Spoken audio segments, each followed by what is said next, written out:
Bonsoir, bonsoir, c'est ED Congo Basango Télévision. Comme toujours, avant de commencer notre émission, nous disons merci à Dieu. Nous disons merci à nos chers abonnés et téléspectateurs qui nous suivent partout dans le monde et en RDC. Bande Konanga, soyez les bienvenus. L'émission Lelo Bandeko, Tokoso, la débat, il y a programme, il y a 145 territoires social des Congolais. Avant élection 2023, Bandeko, Soko Taliwa nous a comment déjà préparé. Le lot a débat parce que déjà va verser 91 millions de dollars. Yango pour Moussala et Banda. Bogoyoka va retourner à la question parce que le Bandaki, Balobaki est total 1 million et 1 milliard, je m'excuse, 1 milliard et quelques.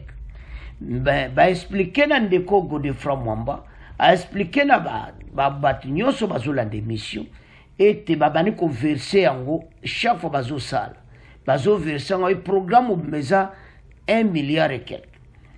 Près d'une quarantaine des agences locales recrutées pour exécuter les projets de développement de 145 territoires à travers le pays. La semaine dernière, au cours d'une cérémonie de lancement du programme à Kinshasa, le Premier ministre a remis officiellement les agences une enveloppe de 91 millions. Donc, la semaine passée, a payé 91 millions pour Babanda. Selon le coordonnateur du BCO, une des structures en charge de coordination du projet, ce chèque permettra donc à ces acteurs, les développements sélectionnés, de se déployer dans les territoires concernés pour démarrer les travaux de construction et des infrastructures de base. Donc, ma communion se bandit. Bandeko, ezaki toko pona mboka, alors mbongo déjà versé, babana versé on va 100 millions, c'est quand ndeko mo ba pèse 91 millions. Donc ti 1 milliard Moussa Yossi Silmboke Bungi. Donc na chaque territoire ba pèse par exemple, mais on yokanet par exemple, na commune à Lemba, ba pèse ka exemple na ba commune ne na Kinshasa. Si ko Lemba ifasa à peine à budget na. Commune à limité ba na budget na. Donc, misala bazo landele yango na ba chef coutumier na ba société civile ezate ko gouverneur au bourgmestre. Non. Batu nyoso baza na kati ya masulu. Alors, to landa débat, bongo après na suka to développer mission oyo ndeni ba konza mboka bazo bongsa RDC à partir ya ba 145 territoires. Alors, to landa. Bonjour à tous et merci de choisir Radio Kapi pour vous informer. Nous vous proposons aujourd'hui un nouveau numéro de votre émission Parole aux auditeurs, ces cadres d'échange citoyens sur la fréquence de la paix. Près d'une quarantaine des agences locales recrutées pour exécuter le projet de développement de 145 territoires à travers le pays.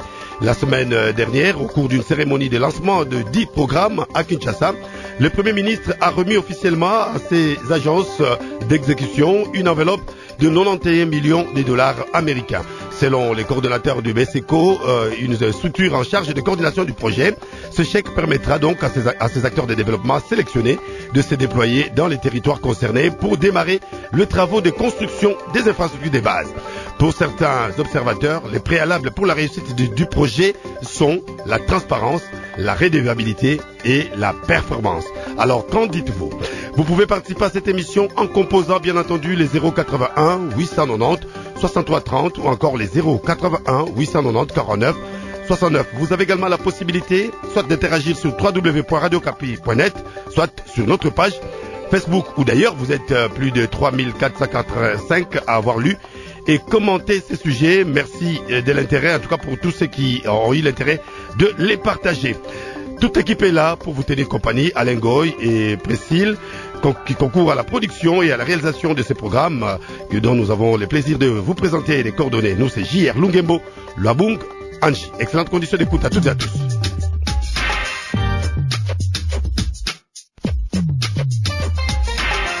Okapi Métissage fait le point sur l'actualité culturelle d'ici et d'ailleurs.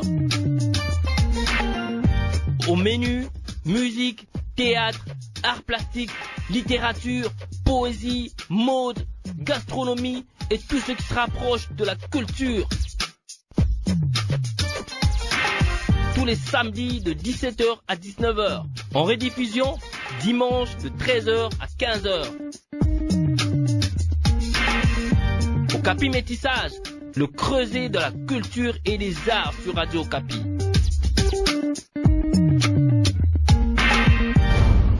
Parole aux auditeurs, J.R. Lungembo. Nous avons le plaisir d'accueillir dans ces studios d'acteurs de développement, Godefroy Mwamba Mouchimpa, je crois que j'ai... Mouchipakou, voilà, j'ai bien prononcé Mouchipakou, qui est le président de la fraternité Banamoamba.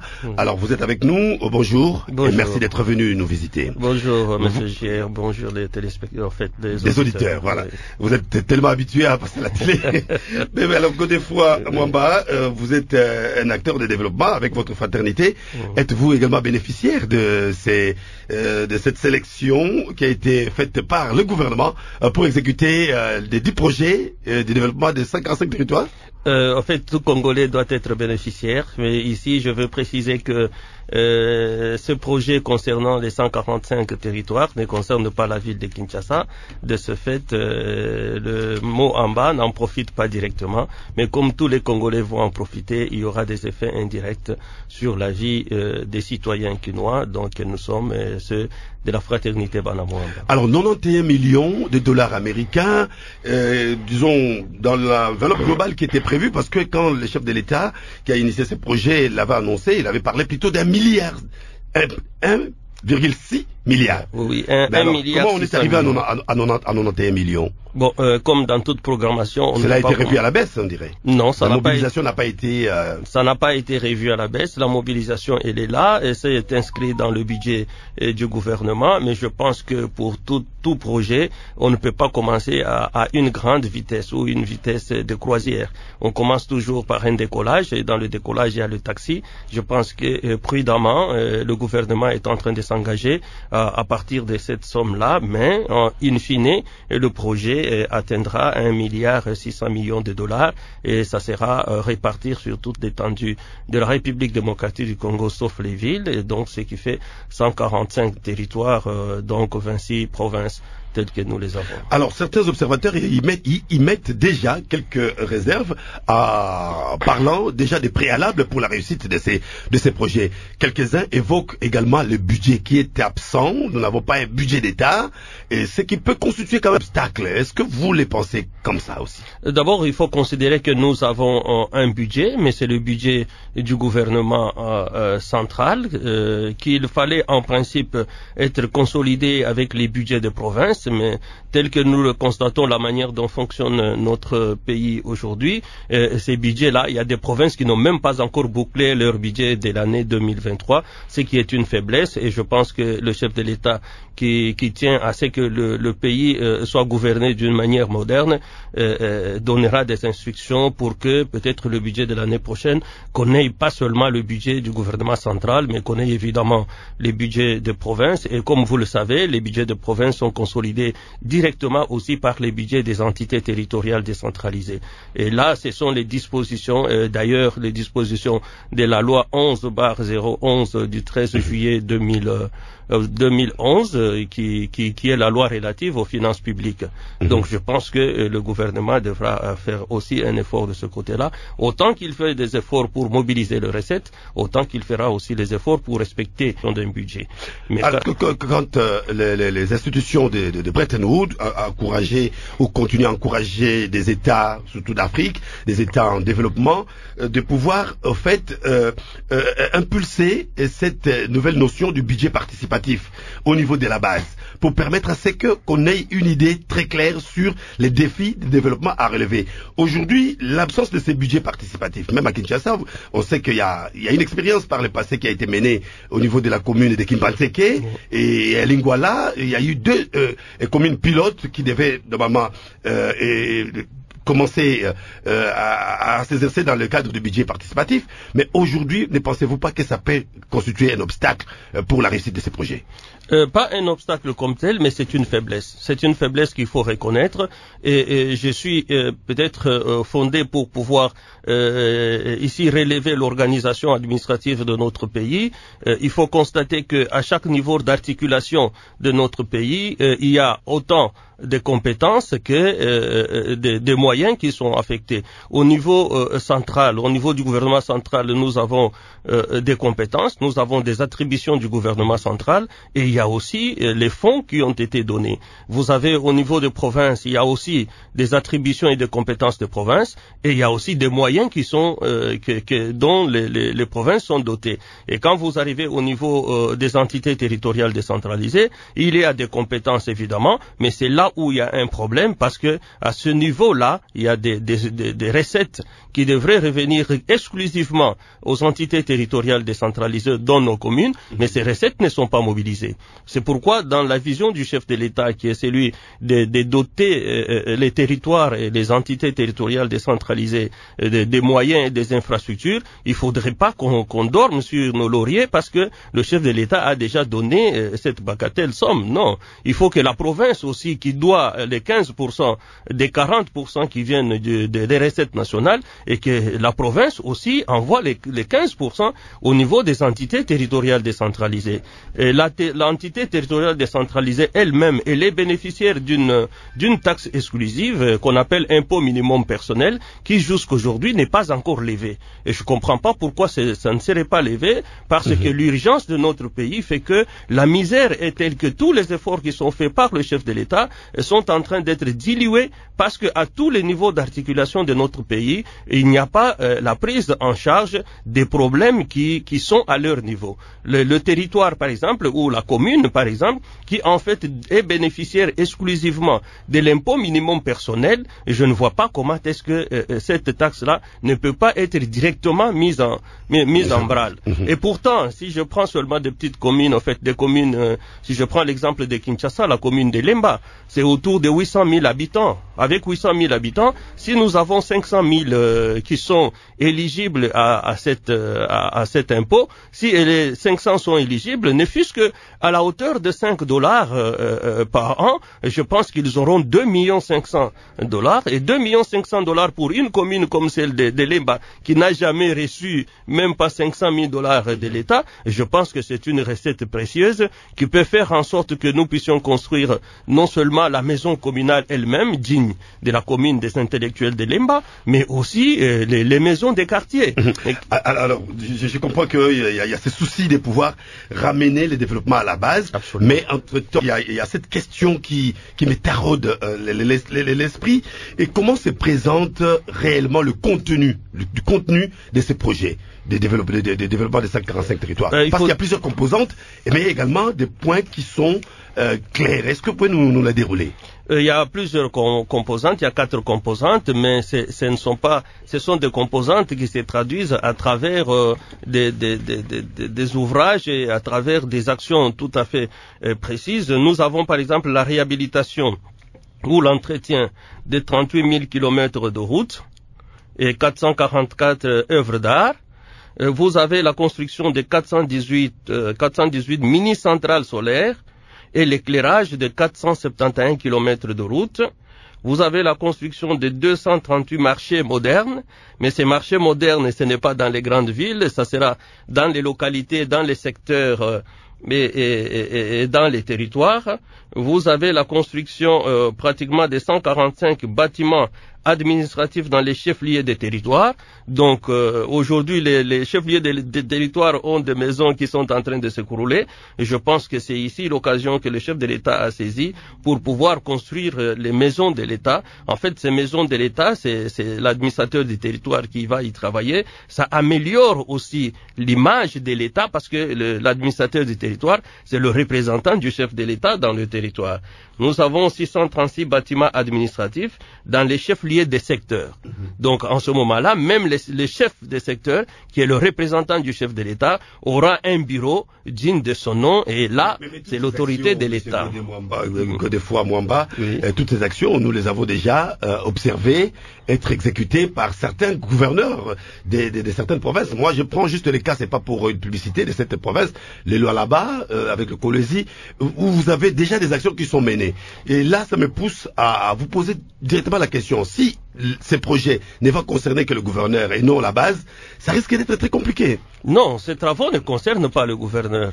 Les travaux concernent les entités territoriales décentralisées. C'est pourquoi je parle ici, j'évoque ici la question de l'impôt minimum personnel, en fait, qui devrait permettre à ce que l'entité territoriale décentralisée puisse elle-même être capable de prendre en charge certaines attributions. Je prends le cas de Kinshasa, on a parlé de Kin Bopeto. Mais le Kin Bopeto est en train d'échouer seulement parce que tout a été conçu pour que ça soit dirigé à partir de l'hôtel de ville. Ce qui est une erreur quand on regarde la Constitution et même les principes de développement. Les bourgmestres à faible performance, ils ont été chassés. Mais voilà, parce que on attendait leur contribution. Cette performance, on la prend sur base de quoi? Parce que quand vous donnez des attributions à quelqu'un sans lui donner les moyens, l'État congolais a donné les moyens aux entités territoriales décentralisées et aux communes. Il y a un impôt minimum personnel. Est-ce que ces moyens mis à la disposition de ces agences locales arriveront au niveau de la base? C'est ça la grande question. Ces moyens, des entités territoriales décentralisées. Ces moyens, effectivement, arriveront au niveau de la base. Parce que tout ce qui s'est fait dans des provinces, ça s'est fait sur la volonté du gouverneur. Hein. Parce qu'on a l'impression que tel gouverneur a réalisé tel ouvrage, tel gouverneur. On ne parle jamais des AT. Hein. Ça, c'est une faiblesse. Pourquoi? Parce qu'il n'y a pas de budget dans chaque entité territoriale décentralisée. Et pourtant, le budget devrait commencer d'abord par énumérer les recettes propres de l'entité. Comme je vous ai donné le cas ici, les communes et les territoires ont leur taxe exclusive, c'est l'impôt minimum personnel. Et cela d'ailleurs répond à l'article 174 de la Constitution qui vous dit que chaque Congolais doit participer aux charges publiques. Quelles sont les charges publiques? C'est d'abord l'insalubrité. C'est une charge publique. Et quand vous avez la sécurité, c'est une charge publique. Et surtout que la police dépend dans sa majeure partie aussi du territoire et de la province. Donc en ce moment-là, s'il n'y a pas de moyens déjà de prise en charge de la police dans le quartier et dans la commune, c'est comme ça que vous voyez que quand vous allez dans certains quartiers pour aller réclamer la police, on va vous dire non, ici on a que deux policiers, on n'a qu'une seule arme, comment est-ce qu'on va aller intervenir? Et là, on insécurise la population. Encore, moi, j'ai été victime de Kuluna il y a 2 semaines. Je suis allé voir les capitaines à proximité de ma maison et qui me dit que non, mais lui ne peut rien faire. Il n'y a pas de patrouille pédestre, et il y a un problème d'effectifs. Et ajouté à cela, tous les ajusteurs qui ont posé leur matériel là où se cachent les Kuluna, il dit mais on peut pas évacuer ça parce que bon, j'ai peur, on risque de me jeter mauvais sort. Mais voilà, donc c'est tout un problème. Bon, ça c'est juste une parenthèse. Merci beaucoup Godefroy Mwamba Mushipaku, pardon, président de la fraternité Bana Mwamba ici à Kinshasa. On va ouvrir les standards pour accueillir les auditeurs qui sont nombreux. En tout cas, vous êtes nombreux à avoir lu et commenté ce sujet sur les développements des 145 territoires avec ces lancements des activités ici à Kinshasa, où le chèque de 91 millions de dollars a été remis aux agences locales. Merci encore de votre fidélité à Radio Okapi. Si vous nous rejoignez, bienvenue dans Parole aux auditeurs qui reçoit aujourd'hui Godefroy Mwamba Mushipaku, président de la fraternité Bana Mwamba, pour parler de ces lancements du projet développement de 145 territoires. Patrice Mouderoy, vous êtes à Bukavu. Bonjour. Éminent, vous êtes également à Bukavu. Éminent, bonjour. Bonjour monsieur JR, bonjour à l'invité, bonjour à tous l'équipe qui vous accompagne et bonjour aux nombreux auditeurs de la radio Okapi qui sont en train de nous suivre en ce moment. Alors les uns disent que le préalable pour la réussite de ces projets, c'est la transparence, la redevabilité et la performance. Qu'en dites-vous? Selon moi, cela n'est pas important, mais ce que moi je constate, c'est la responsabilité des parties prenantes dans ces projets. Les projets de développement de 145 territoires, tels qu'amorcés par le gouvernement, en place pratique et pratiquant ainsi le slogan « Le peuple d'abord » du chef de l'État, est un outil de soulagement et peut soulager tant soit peu les Congolais jetés dans les oubliettes depuis plusieurs années, sachant que le développement devrait en principe commencer de la base au sommet, mais nous redoutons l'échec de cette unième initiative qui peut plonger le pays dans le pire sans précédent, M. J.R. Le sérieux et la responsabilité, comme je viens de le dire, encore, ce sont là les préalables qui peuvent au moins pousser ces projets à avoir du succès. Sinon, nous avions vu, on a remis l'échec, c'est de la pratique des Congolais. Il y a aussi l'argent là, il y a toujours beaucoup d'autres choses qui se cachent derrière ça. Il y a des retraits. Oui, mais il y a de la garantie dans tout ça, c'est qu'il y a 3 grandes agences qui sont retenues pour exécuter ces programmes, notamment le bureau de coordination, disons le bureau central de coordination, BSECO, le PNUD, et puis une autre agence qui est quand même experte en la matière. Oui, monsieur, ça je ne refuse pas. Mais l'homme congolais, comme il est déjà mal habitué dans toutes ces choses, même les choses qui impliquent la vie des êtres humains, si l'homme congolais a déjà le bien entre ses mains, il fait tout. C'est pour cela qu'il fallait d'abord responsabiliser les parties prenantes, parce que les suivis, toute autre chose là ne peuvent pas au moins nous aider à avoir un développement tel que... Donc vous souhaitez comme les autres qu'il aurait fallu directement affecter cet argent au niveau des entités territoriales décentralisées, qu'on responsabilise les AT. Oui, il fallait responsabiliser les entités concernées et non les ennemis. Si par exemple quelqu'un vient de Kinshasa, part à Chabunda plutôt pour au moins développer les territoires. Je crois que dans une des émissions des paroles aux auditeurs, vous aviez encore souligné que chaque territoire a ses particularités. Le développement n'est pas général. Ce ne sont pas les problèmes de Chabunda qui peuvent être le même d'Idjui, soit des Congo central. Donc les chefs de collectivités, les administrateurs du territoire, ce sont eux qui maîtrisent bien des questions, des défis de développement de ces coins. Tout à fait, M. J.R. Parce que si le développement d'abord c'est nous, c'est ce qu'on dit, le développement c'est nous, et nous devons nous en approprier. Merci beaucoup, Emina. Alors on va prendre Maître Edmond. Maître Edmond, vous êtes en Bandaka. Bonjour et bienvenue dans Parole aux auditeurs. Oui, bonjour, bonjour également à M. Godefroy Mamba. Alors, je sais que Bandaka fait face également à beaucoup de défis, des développements. D'ailleurs, nous annonçons l'arrivée de l'équipe Parole aux auditeurs en Bandaka très bientôt, parce que la semaine après, donc dans 2 semaines, nous serons d'abord à Kananga pour parler également des défis, des développements à surmonter 5 ans après le phénomène Kamina Sapou. Vous avez la parole, Edmond. Oui, bon, mais je pense que pour le lancement du projet de développement de 145 territoires, je pense que c'est une bonne chose. En fait, on ne devrait pas confier la gestion de ces fonds aux autorités locales, les AT, ainsi que les chefs de secteur et consorts. C'est une bonne chose de pouvoir confier ça aux agences. Mais moi, je trouve un problème lorsqu'on confie ça au PNUD. Vous savez que le PNUD, c'est une agence internationale, donc ce n'est pas une agence internationale qui a de certaines immunités. Par exemple, les gens qui sont chargés d'exécuter ces projets qui sont au niveau des PNUD, ils ont des immunités de poursuite, et ça risque de poser un problème sur le plan de la responsabilité au cas où il y a des tournements. Pour le BSECO, je comprends, le BSECO c'est une institution nationale, publique, et s'il y a aussi une agence privée, ça va. Donc, ça veut dire que la première question, c'est d'abord le problème de la responsabilité des personnes ou des organisations, des structures, des agences qui doivent exécuter ce projet. Et puis en plus, ici, je pense qu'il faut toujours un suivi, c'est-à-dire que lorsqu'on confie aux 3 agences que vous venez d'énumérer précédemment, je pense que le ministère en question de développement de l'aménagement du territoire est censé toujours s'adjoindre à ces agences pour pouvoir exécuter. Parce que je doute fort que si le PNUD, le BSECO ou une autre agence s'associe avec nos gouverneurs de province, avec nos AT, je pense que ça sera vraiment des fiascos.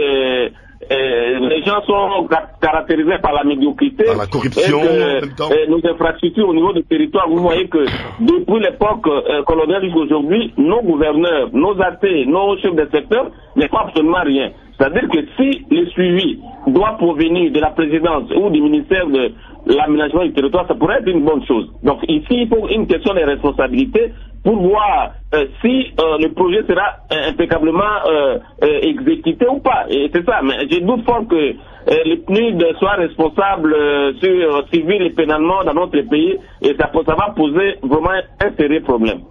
Merci beaucoup, Maître Edmond. Alors, je crois la ligne de Patrice s'est améliorée. Patrice? Voilà, on a des petits soucis avec la ligne de Patrice.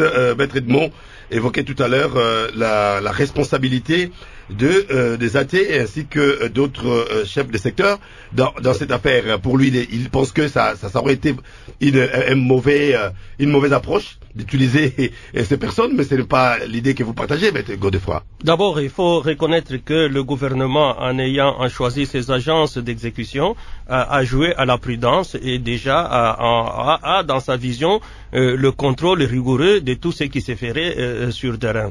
Je suis d'accord avec l'auditeur qui a constaté que les entités territoriales qui sont le territoire, les localités, les secteurs dans lesquels vont être érigés les ouvrages n'ont pas aujourd'hui peut-être la capacité de pouvoir gérer autant de sommes d'argent. C'est ainsi qu'on a recouru à des agences d'exécution et que elles aussi, parce que ça doit être ces autorités-là qui doivent accompagner le développement, et le facteur humain étant toujours le facteur le plus important. Et je pense que dans ce projet, il y a des aspects, des formations et des capacitations qui peuvent faire en sorte que demain, ça ne sera plus des agences d'exécution qu'on va amener, mais l'argent va suivre le cours normal dans le pays pour arriver jusqu'aux entités, lesquelles entités vont exécuter des projets. Donc il faut prendre aujourd'hui ce qui est fait comme une exception, compte tenu du fait que notre organisation administrative n'est pas encore capable de prendre en charge, dans tout le sens du terme,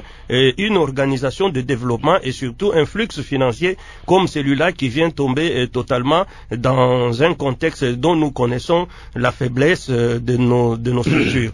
Donc de ce côté-là déjà, nous sommes d'accord qu'on prenne les agences. Mais maintenant la question qu'il se pose est celle de savoir est-ce que le contrôle sera là pour que la transparence soit là. Mais l'inspection au niveau des... Parce que là il s'agit d'une question de la territoriale, hein. Mais quand même il y avait une inspection à l'instar de l'IGF au sein du ministère de l'Intérieur, mais qui n'est plus opérationnel. Non, d'abord il faut reconnaître que on va encore recourir à l'IGF pour venir... parce que c'est des comptes de l'État quand même. Non, il faut reconnaître que dans l'ensemble de notre pays, il y a un effort un effort de suivi qui est en train d'être fait et de contrôle. Cet effort-là a fait que l'IGF s'est inscrit là-dedans. Maintenant, c'est la Cour de compte qui est en train de suivre petit à petit. Au-delà de ça, nous avons des inspections dans le secteur minier et les inspections des mines. Aujourd'hui, au niveau de l'administration du territoire, parce qu'il s'agit de ça, il y a une inspection générale de la territoriale qui est censée suivre aussi cela. Donc, je pense qu'à tous les niveaux, il y aura suivi et il y aura contrôle. Et je comprends le fait cette inspection n'existait plus d'ailleurs. Elle existe. On la sent pas, on la cite même pas dans ce projet. C'est vrai qu'on ne la sent pas, c'est comme ça que moi j'ai dit, nous avons commencé avec l'IGF qui a été très fort, qui s'est révélé. Aujourd'hui la Cour des comptes se révèle. Donc, non, parce que l'IGF est sous tutelle de la présidence de la République. Mais l'inspection dont vous parlez, qui est sous tutelle du ministère de l'Intérieur. L'inspection dépend du ministère de l'Intérieur et je pense que le ministre de l'Intérieur qui est en train de nous suivre ou ses services doit prendre en compte cette dimension pour que tout ce qui va être fait sous l'administration du territoire. Donc, je pense qu'il faut renforcer la capacité. Il est regrettable aussi que cette inspection territoriale, cette inspection générale de la territoriale ne fonctionne pas très bien. C'est ici l'occasion d'en interpeller tous les responsables parce que dans chaque secteur, il y a des contrôleurs et des gens qui sont en train de suivre pour que les choses se fassent correctement. Et c'est d'ailleurs au niveau de cette inspection territoriale qu'il fallait aussi avoir une école d'administration. Parce que qui sont ceux-là qui devraient conduire là? Ce sont les chefs des secteurs, ce sont des chefs des localités, ce sont des chefs des territoires, mais ces chefs des territoires, ces administrateurs des territoires, aujourd'hui, ont-ils quelle formation? Est-ce qu'ils sont capables d'être suffisamment managers pour leur permettre de prendre en compte un développement comme celui-là et surtout le pérenniser? Parce que construire les œuvres, oui, c'est bon, mais qu'est-ce qui va venir après cette construction-là? Je pense que carrément, après avoir mis à disposition des territoires les 1,6 milliard, c'est fini, on ne peut plus mobiliser parce que bon, on dit on s'arrête là. Non, parce que les projets globalement l'enveloppe c'est 1,6. C'est là où j'interpelle. Et les chronogrammes, c'est pour combien de temps? 2 ans, 3 ans? C'est 3 ans, donc je pense que le ministère de l'Intérieur qui a l'administration dans ses compétences, l'administration territoriale, est en train de voir la vitesse avec laquelle le chef de l'État est en train de pousser des choses, et j'espère qu'il va aussi vite réveiller cette inspection territoriale pour que cette inspection générale puisse jouer réellement son rôle et que la formation Espérons que certains gouverneurs ne vont pas tirer publicité de ces travaux qui seront exécutés par des agences, parce qu'on a l'impression que pour, au fait, la consommation publique, certaines autorités provinciales utilisent telle réalisation, pas que cela soit fait par les moyens de l'État pour sa propre volonté, ça risque de tout biaiser. Hein, oui, ça c'est un risque, mais la population elle-même doit comprendre que ce ne sont pas des cadeaux qu'ils reçoivent de la part de ceux qui gèrent c'est l'argent des contribuables qu'on a mis à... C'est l'argent de l'État, c'est l'argent du contribuable, et cet argent qu'on a mis à la disposition du développement de nos entités, et cela n'est pas un fonds qui vient d'un privé, d'un gouverneur ou d'un ancien député ou d'un ancien député provincial qui va en faire son fonds de commerce pour se faire élire. Là, c'est à la population de vite comprendre et de ne pas se laisser séduire par ce chant des sirènes qui viendrait de ceux-là qui veulent tirer profit du projet. Mais je pense que le seul géniteur de ce projet, c'est le chef de l'État, et je pense que tout le mérite lui revient et que les autres doivent l'accompagner dans ce qu'il est en train de faire. Alors Marcel, toujours Marcel. Bonjour Monsieur JR, bonjour à Monsieur votre invité, Monsieur Godefroy Mwamba. C'est Marcel Didier Passa depuis l'USA. Vous avez la parole. Quelle est votre contribution? Ma contribution, Monsieur JR. Moi, je pense qu'au-delà de tous les préalables, voulais-je dire que tout le monde a évoqué, le transport, la redevabilité, la performance. Moi, Monsieur JR, je voudrais revenir pour dire que moi, je pense que le développement peut d'abord commencer au niveau mental. C'est d'abord le mental, Monsieur JR. Si le mental est déjà travaillé, je crois bien que les restes des préalables peuvent suivre par la suite. Alors, ces méga projets, pour moi, je pense que c'est la res grata, c'est bienvenu de toutes les façons. Monsieur l'invité venait de dire que le préalable des suivis est déjà posé.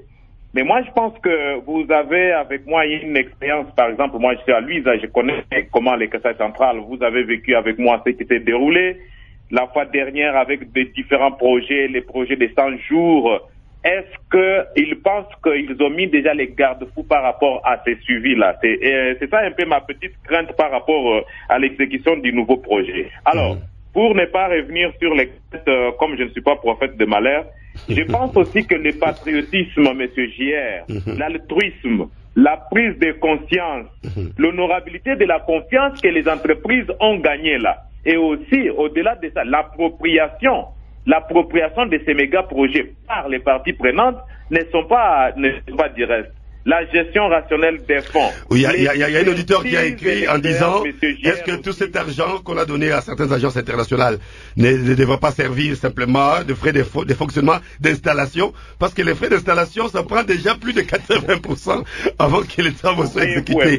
Donc on va créer des bureaux, on va engager et ça va servir à payer les staffs qui vont travailler. Bon, il y a tout ça qu'on va devoir suivre avec beaucoup d'attention en ce qui concerne la transparence. Mais du côté de la performance, on sait que la performance qu'on exigerait, par exemple, au PNUD, cette performance n'est plus à démontrer parce que c'est quand même une agence qui est très outillée en ce qui concerne le développement local et surtout par des différents rapports qu'il publie. Je crois qu'il va servir de ça comme guide, comme aussi tableau de bord. Merci beaucoup Marcel Passois Didier d'avoir appelé de Kinshasa, de Kassai central. Alidor, nous restons toujours à Kananga. Alidor, vous êtes également à Kananga. Bonjour Alidor. Bonjour Monsieur Gier, bonjour à l'invité Godefroy ainsi qu'à tous les auditeurs de la radio Okapi. Quelle est votre contribution à ce niveau d'échange citoyen? Oui Monsieur Gier, à ce niveau d'échange, c'est comme qui dirait chat échaudé craint l'eau froide. Le peuple congolais comme un chat échaudé parce que la plupart des projets qui ont été mis en place, malheureusement ces projets ont toujours accouché d'une souris et ça n'a jamais apporté les résultats escomptés. Alors, cette fois-ci, le peuple congolais est un peu dubitatif. Donc, à voir ce qui se passe, on se dit, est-ce que ce projet de développement de 145 jours, bien que l'argent soit déjà débloqué, est-ce que ça sera une réussite, ou bien nous allons subir le même sort avec les 5 chantiers, avec la révolution de la modernité, avec les 100 jours, avec et que sais-je encore, monsieur JR, parce que tous ces projets, des bons projets, ont été mis en place, mais malheureusement, sur terrain, la donne était restée toujours la même. Alors, nous voulons qu'on puisse voir les choses pour que non seulement les autorités, mais aussi même les agences là puissent inspirer la confiance à la population et puissent mériter cette confiance là. Parce que malheureusement, monsieur G, dans notre pays, il n'y a pas d'évaluation des projets. On a institué un projet, il n'y a pas d'évaluation même du parcours. On va laisser les agences qui vont se comporter aussi sur le terrain comme si l'argent là c'était leur propre argent. C'est un point aussi. De deux, il lui fallut aussi que d'abord qu'on commence par le renouvellement de la classe politique au niveau de la territoriale. Nous avons aujourd'hui des animateurs de certaines entités territoriales qui ne valent pas la peine.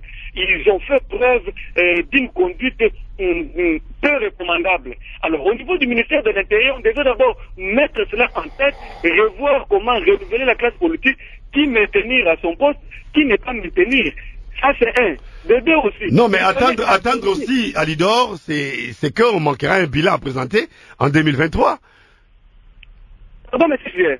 Ouais, j'ai dit attendre, au-delà, disons, créer une nouvelle classe politique, c'est qu'on se refuse d'avoir un bilan à présenter en 2023. Alors, monsieur Gilles, ce projet ne doit pas être inscrit dans le cadre électoral, ça ne doit pas maintenant constituer et donc un programme de la campagne électorale. Donc, vous ne pouvez pas prendre beaucoup de temps, monsieur Gilles. Voilà, on a des petits soucis, il y a des micro-coupures, on ne saura pas vous garder le plus longtemps possible par respect des auditeurs. On va essayer avec Peter Mabouidi. Peter, vous êtes avec nous? Oui, je suis avec vous, monsieur JR. Merci de m'avoir associé. Je salue notre invité ainsi que tous les amis de la radio Okapi. Votre réaction? Merci, monsieur JR. Nous, Congolais, nous rêvons vraiment le développement à la base par le biais de ces méga projets dits des 145 territoires, monsieur JR. Non seulement pour permettre à l'actuel chef de l'État d'avoir un argument électoral, mais aussi et surtout répondre à la campagne, à l'espoir que le peuple congolais avait placé à sa modeste personne. Aujourd'hui, il est président de la République. L'exécution de ces projets est porteur d'espoir pour le peuple congolais. Mais M. JR, je pense que les intervenants qui ont eu à émettre un point de vue avant moi ont évoqué certaines inquiétudes par rapport au passé, au projet initié par le gouvernement passé. Donc avec les 5 chantiers, Tchilé-Gelou et 100 jours et consorts. Mais je pense que le préalable évoqué par certains observateurs, notamment la redevabilité, la transparence, la performance, M. Jules, les préalables sont fondés du fait que lorsqu'on n'a pas d'abord le sens de redevabilité, il n'y a pas la transparence dans ce qu'on fait et nécessairement ça n'ira jamais. Jamais. Par rapport, M. Jules, aux structures, aux zones GD locales qu'on a eu à recruter, j'aurais souhaité émettre un point de vue là-dessus pour dire les structures qui ont été sélectionnées pour exécuter ce genre de projet, M. Jules, sont dans certaines provinces, territoires. Alors, pour bien résoudre cette situation, M. Jules, parce que nous avons des tristes nouvelles du genre de rétrocommission, tout ça, pour éviter ça, il fallait que les structures qui sont dans des provinces ciblées ne soient pas exécutrices de ces projets dans les dites provinces d'origine. Là, c'est justement pour permettre à ces structures de travailler dans la transparence et dans la redevabilité. Parce qu'ils risqueraient de tomber facilement dans les conflits d'intérêts. Hein. Merci beaucoup. Merci, Peter Mabidi. Alors, François Okunji, vous êtes à Mweka. Bienvenue dans la parole aux auditeurs. Merci. Bonjour, Andy. Bonjour à tous les auditeurs de la radio Okapi et surtout, félicitations pour la thématique qui fait à la une République démocratique du Congo. À mon humble avis, M. G. Olungemo, vous savez, l'exécution du développement des 5 à 5 du gouvernement central. Malheureusement, François, on a des petits soucis avec votre ligne. On communique bien, on vous attend à peine. Je crois qu'on va revenir. 081 890 63 30 ou encore les 081 890 49 69 pour votre intervention en direct.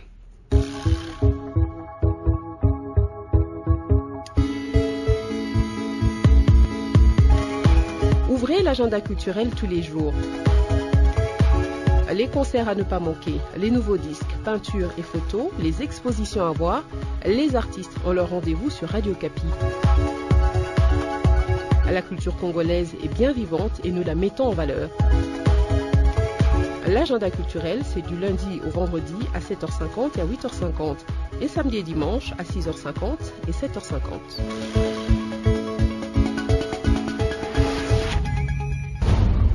Parole aux auditeurs, J.R. Lungembo. Merci une fois encore de votre fidélité à Radio Kapi. Vous êtes nombreux à nous suivre en ce moment, en tout cas sur les ondes de Radio Kapi. Merci à John Puna, le syndicaliste de Sidnecat, et également à Émile qui vient de nous écrire, qui nous suit depuis le Beau Marché et qui a estimé que la thématique choisie aujourd'hui, elle vaut son pesant d'or. Il va falloir qu'on puisse éclairer les uns et les autres sur cette question. Merci à vous tous l'intérêt que vous accordez. Alors on venait de suivre cette série Godefroy Mwamba Mushipaku. Vous êtes le président de la fraternité Bana Mwamba. Quel regard avez-vous sur les propos que vous venez d'entendre des compatriotes? Il faut dire que ce sont des inquiétudes qui sont tout à fait légitimes compte tenu de ce que nous avons vécu dans ce pays depuis plusieurs années. Mais il faudrait aussi que vite, les Congolais, nous ayons l'habitude de prendre des choses positivement. Il est vrai que ces inquiétudes sont justifiées. Mais cependant, depuis un certain temps, les efforts sont fournis au niveau du gouvernement, au niveau de toutes les agences, pour que ce mauvais comportement qui a caractérisé certains dirigeants de notre pays puisse être éradiqué. Et là, je salue tout le travail qui est fait par l'IGF, par la Cour des comptes et par toutes les inspections, que j'invite alors à toutes ces inspections, surtout l'inspection générale de la territoriale, de jouer réellement son rôle pour rassurer notre population. Mais là où je reste encore sur ma faim, c'est le comportement de tous les Congolais. Nous pensons que ce projet, c'est un projet qui est venu pour nous développer, au lieu de dire que c'est une contribution au niveau du chef de l'État pour le développement à partir de la base, et faire en sorte que nous-mêmes, comme citoyens, ça veut dire comme sujet de notre propre histoire, nous puissions participer aussi à la mobilisation des recettes et que nous puissions participer à la reconstruction de notre pays. Je parlais ici de nos habitudes, et aujourd'hui vous allez rencontrer dans notre population congolaise des gens qui ont atteint même 70 ans, mais qui n'ont jamais contribué une seule fois dans la réalisation de leur propre bonheur.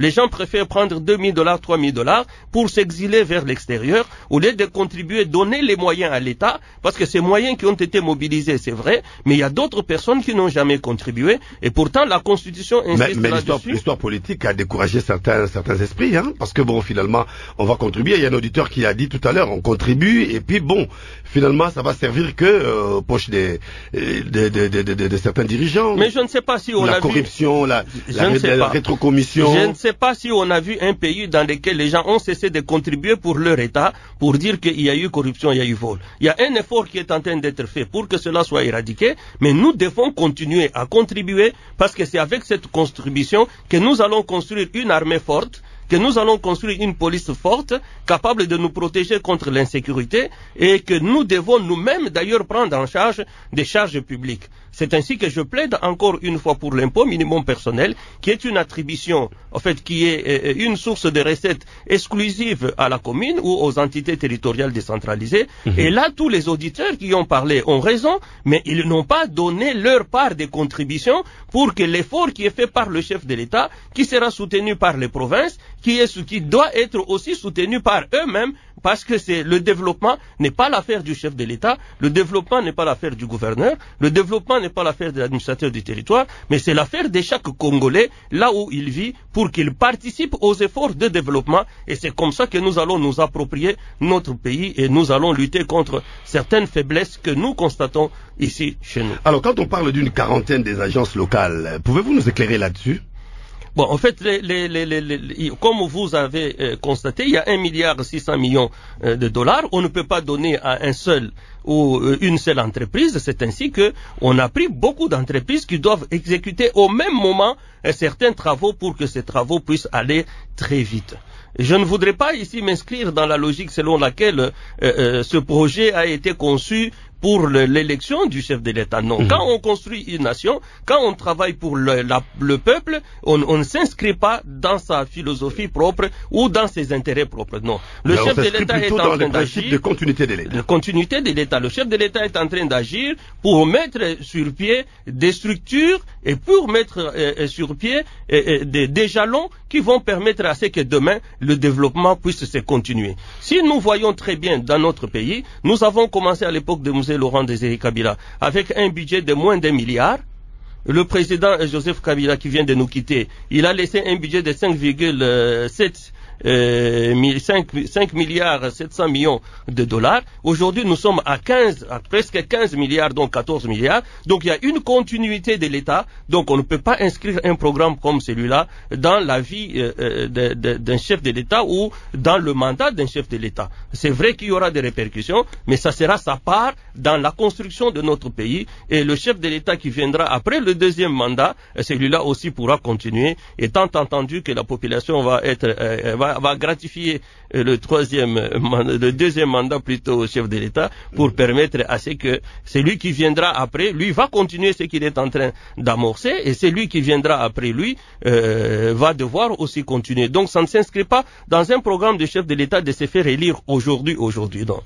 Voilà. Alors donc, maître, disons, Godefroid Mwamba, nous pouvons, est-ce que quelque part on peut pas dire au gouverneur de stopper un peu les actions qu'ils sont en train d'exécuter pour ne pas que s'aimer la confusion? Non, par contre, nous leur demandons à chacun, à son niveau, qu'il soit capable de continuer à impulser le développement de notre pays. Parce que nous avons l'impression que l'impulsion du développement de notre pays n'est pas que du gouvernement central. Non, à tous les niveaux de l'articulation organisationnelle de notre pays, nous devons impulser ce développement pour que le développement devienne intégral. Notre pays est en retard par rapport à son développement et je pense qu'à tout point de vue et même dans le chef de chaque citoyen, nous devons nous battre pour que nous puissions construire quelque chose au jour le jour afin que demain nous soyons capables de protéger notre pays et au fait et de le développer. On va écouter quelques auditeurs, les derniers, et puis on va revenir à vous pour la conclusion. Justin, vous êtes à Bunia. Bonjour Justin. Bonjour monsieur JR, bonjour à maître Godefroid. Ben il n'est pas maître que je sache. Ben, Godefroid Mwamba, un acteur de développement, Mouchipakou. Il est président de la fraternité Bana Mwamba. Vous avez la parole, Justin. Oui, en tout cas merci beaucoup pour la petite correction. Oui, monsieur JR, par rapport en tout cas au paiement des impôts, comme l'invité l'a dit, et c'est vrai, c'est un droit pour tout Congolais de payer l'impôt. Oui, plutôt un devoir de payer, parce que c'est un droit pour l'État d'avoir les moyens de sa politique. Voilà. Oui. Merci beaucoup pour les recadrements. Oui, mais lorsque maintenant nous allons dans les fonds, nous voyons ce qui se passe à travers le pays. Par-ci par-là, il y a des fraudes, il y a la corruption, les détournements, ça vous décourage. Ça, c'est ce qui décourage le peuple congolais. Et lorsqu'il y a des détournements, le peuple congolais se donne corps et âme de contribuer, de verser l'argent dans les trésors publics. Mais cet argent, c'est l'argent qui est en train de servir les enfants qui étudient à l'étranger, les enfants des politiques. Merci beaucoup, ce n'est pas encore le débat du jour. Merci Justin, je comprends votre inquiétude. Alors on va évoluer, on va prendre quand même Marie-Paul parce qu'il y a beaucoup qui sont, vous êtes nombreux à souhaiter intervenir dans cette émission. Marie-Paul Awa, vous êtes à Kisangani, à Kinshasa, je vois, je ne sais pas, Kinshasa ou Kisangani? Je suis à Kisangani, monsieur le journaliste, voilà. Bonjour à vous, bonjour à l'invité. Vous avez la parole. Oui, monsieur le journaliste, le projet du développement des 145 territoires est une aubaine pour l'interconnexion de tous les territoires au centre et pourquoi pas interconnecter tous les pays. Et ce projet-là, est de nature, bien entendu, à assurer les développements au niveau local. Et ce qui est une bonne chose pour la population congolaise en général, pourquoi pas les populations des périphéries de notre pays. Et il est vrai que lorsque nous circulons dans nos territoires, il y a un problème criant des infrastructures. On n'a pas des infrastructures, il n'y a pas de routes, il n'y a pas des immeubles, ainsi de suite. Et de tels projets ne peuvent qu'être salutaires. Et ces projets-là vont justement permettre qu'il y ait quand même un démarrage du point de vue des développements, parce que nous le dirons, c'est un développement intidéal. Mais qu'à cela ne tient, monsieur le journaliste, nous savons que notre pays, c'est un pays où règne, bien entendu, des rétrocommissions. Oui, il y a vos prédécesseurs qui l'ont dit, on ne saura pas nous éterniser sur ça. Merci beaucoup, Marie-Paul. Étienne Colossé, je crois. Étienne, vous êtes avec nous? Oui, oui. Étienne Kalonji. Je suis avec vous, je vous salue. Vous êtes à Kékuit. JR et votre invité. Vous êtes à Kékuit. Par l'éclatant, la manière dont il a exposé, ça nous a vraiment beaucoup édifié.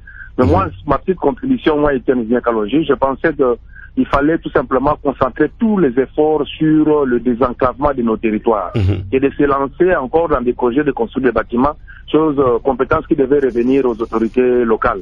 Donc pour moi, ces projets, on devait spécifiquement, n'est-ce pas, le laisser sur le problème sur le désenclavement agro-agricole et puis avec des hectares d'agriculture que l'État pouvait booster au niveau des entités territoriales. Merci beaucoup, Étienne. Si on pouvait se limiter à ce niveau-là, et ça donnerait les résultats. Voilà, on va écouter le dernier auditeur, Maître Visco, qui est à Goma. Maître Visco. Bonjour, Pidiou. Oui, vous avez la parole, Maître Visco. Oui, en fait, moi je voulais intervenir pour dire que quand j'ai analysé l'action, je me suis dit, mais comme ça tombe une fin mandat, nous avons souvent l'habitude de voir des projets qui se limitent dans des tiroirs. Est-ce que ces projets sincères, est-ce qu'il va vraiment résoudre les besoins de la population? Oui, parce que l'argent est libéré pour les agences de travailler. Nous avons également les informations que du côté de certains diocèses de l'Église catholique, on a donné également de l'argent pour amorcer également des actions de développement. Donc ça sera quand même du boom pour les développements, les défis de développement dans notre pays. Il faut qu'il y ait vraiment une forte vigilance et un bon contrôle pour que ça aboutisse. Merci beaucoup, Étienne. Voilà, merci beaucoup, Maître Visco. On revient à vous. Godé, Mwamba, Mouchipakou, qu'est-ce qu'on peut retenir dans ces projets? Le lancement a été effectif. Le Premier ministre a remis officiellement 91 millions et ça sera progressif jusqu'à atteindre 1,6 milliard. C'est un projet de 3 ans. Si on peut rappeler à nos auditeurs, qu'est-ce qui est prévu concrètement? Mais là où je me pose un peu la question, vous êtes un acteur de développement, vous n'avez pas été retenu comme les autres, mais vous croyez en ces projets? Je crois en ce projet. Mais je pense qu'il faut d'abord qu'on relève, qu'on rencontre l'inquiétude de la population. L'inquiétude de la population, quand bien même la population adhère à ce projet, c'est le contrôle. C'est la transparence. C'est la transparence. La redevabilité. C'est la redevabilité. Et je pense que ici, dans notre pays ou ailleurs, il y a ce qu'on appelle, quand vous prenez les grands auteurs qui ont épilogué sur l'organisation du travail, vous avez Fayol, vous avez Taylor, ils parlent de la spécialisation des fonctions, et la spécialisation des fonctions et la division du travail, et c'est le fondement même du monde moderne. Il faut reconnaître qu'il y a des organes de contrôle. C'est vrai qu'au niveau des territoires, maintenant, il n'y a pas des conseils territoriaux ou des conseils communaux, et ça pose un problème, et je pense que le ministre de l'Intérieur, qui peut être en train de nous suivre, doit faire un effort pour adapter l'administration du territoire à l'évolution. Pensez-vous pas que là où les assemblées provinciales ont échoué, est-ce que les conseils communaux vont-ils résoudre les problèmes? Si c'est vrai qu'il y a des difficultés, on ne peut pas jeter l'eau et le bébé. C'est vrai qu'il y a des difficultés. Quelle est cette assemblée provinciale qui a amorcé des contrôles citoyens qui ont fait que, voilà, même politique. Mais j'ai vu, il ne faudrait pas que toujours nous voyons. Parce que je reviens sur loi là-bas, c'est le gouverneur qui pose des actions. Oui. C'est hormis la décision de l'exécutif provincial. Mais Monsieur Gir, il faut d'abord qu'on reconnaisse. Moi, j'ai vu dans l'assemblée du Haut-Katanga, par exemple, qu'on invite les entrepreneurs. C'était Moïse Katumbi seul qui était présenté comme les gouverneurs solutions. Non, après Moïse, il y a eu des assemblées qui convoquent même les gens, même pour fixer le salaire des gens. Donc il y a des assemblées qui travaillent. Il ne faudrait pas qu'on ait l'habitude de voir toujours du mauvais côté. Je disais qu'il y a des mécanismes de contrôle. Les conseils les parlements, ce sont des mesures de contrôle. Nous-mêmes, la population, parce que bientôt nous serons invités à pouvoir voter. Mais qui allons-nous voter? Si nous votons que des gens parce qu'ils appartiennent à notre église... Non, si tu n'amènes pas un polo, tu n'amènes pas de l'argent, on ne va pas te voter. Ah, mais c'est ça le problème. C'est pourquoi la population doit se rendre compte que 5 ans après, elle est appelée maintenant à choisir. Il ne faudrait pas qu'elle choisisse parce que quelqu'un est venu avec beaucoup de tambours et de trompettes, ou il est venu distribuer de la bière, ou il est venu distribuer un sachet de riz. Vous allez vous le voter et après, il disparaît complètement et vous ne le voyez pas. Et 5 ans après, il va réapparaître encore, avec l'argent qu'il a eu. Il réapparaît encore pour dire votez-moi. C'est comme maintenant, on est en train de discuter sur le budget et je ne vois pas la population suivre leurs députés pour dire est-ce que dans ce budget-là, il y a le budget de notre territoire, est-ce que dans ce budget-là, il y a le budget de notre province, qu'est-ce que vous, députés, vous avez apporté dans ce budget-là? Nous avons donné le chèque blanc à ces députés. Aujourd'hui, ils n'arrivent pas peut-être à suivre ce qui s'est fait dans l'intérêt de la population. Donc, je voudrais ici réaffirmer à la population. Le dernier mot, c'est que le chef de l'État a donné ce qu'il peut donner, le go, au niveau national. Il faut que les provinces suivent, il faut que les territoires suivent, il faut que la population aussi, non seulement s'en approprier, mais faire sa part. Parce que ce qui développe le pays, ce n'est pas l'État, c'est aussi des entrepreneurs. C'est aussi notre contribution à titre d'impôt. Merci beaucoup, Godefroy Mwamba Mouchipakou, président de la fraternité Banamoamba. Merci d'être venu nous visiter et d'avoir accepté d'échanger avec les auditeurs pendant ces 57 minutes interactives. À bientôt. À bientôt. Bandeko tolandi biso nyonso tolandi bandeko wana babengi bandeko balobi keza mosala moko bien parce moni il faut pena basala yango malamu eloko tobeta sete biso nyonso tolingi te toyoka o esama lokola 100 jours o lokola jelu o bambongo ebungi non ekosimba te tala etandi ya mboka na biso botala kaka carte na biso ozomona clairement ke mboka eza monene. Combien de territoires nyonso soki batu batie o baloba ko netete problème ezaka nde finance ba congolais ba mbongo ebimi boyi mutu alingi abimisa pe poche personnelle donc il faut pena ba surveiller yango po musalo esalamu parce que ba congolais ba s'attendre mboka bandi ko mboka mawa nde ba itaba kuti mboka mais botala mukonza mboka alobi ke abongisa mboka bandi ko eza facilité amoni ki asalisa zo bapesi ba idéanete na lwala ba déjà lwala ba basala ba activité na ba onje ba bongsaka diable muso parce que lwala ba kotsaka mbongo ba minéré déjà mona eza ba ville moko mini donc ba ville mususu o déjà kotsaka mbongo na bango eza question ya budget ya chaque territoire yango tina ba bengi yango 145 territoires na si to landi bazaki clair. Et puis, autant que le gouvernement fait des efforts pour mobiliser les recettes, autant il fera pour respecter le budget. C'est-à-dire, à chaque fois, budget à l'État, mbongo kota. Ndeba tiwano yoka, budget à l'État à peu près 14,6 milliards. C'est parce que budget y a armée, il faut pas ça. Parce que makambo oyo, ceux qui mboke zana des autres, armée, il faut ezala makasi. Yango tina bati budget armée makasi koleka ba budget nyonso po balingi armée na biso koma armée moko makasi parce que ne 145 territoire tambo osala ezate bakoma obongso ba groupe armé lisusu non yango makam parce que ezatina bakivwa 145 territoire partout alors même à côté de sécurité zali ba obongisa mboka alors voilà nde tolande mission j'en suis sûr bandeko l'émission tozelango pour Congola comprendre et pas optozokende ba kuti mboka se kufa bazo bongsa mboka biso so supporter to loba oyo mabaide tozanango na émission to parce que 147 territoires ko changer mboka mais to beta sete pas de kobenda bala mutu akoyiba mbongo boluka punition makasi bopesa alors confirmation 91 millions de dollars et c'est bimi basi ba juge ba banda activité alors bande konangai bo partager mes missions pour aider Congo bo s'abonner massivement bo esa bande ko ba s'abonner partout au revoir à la prochaine.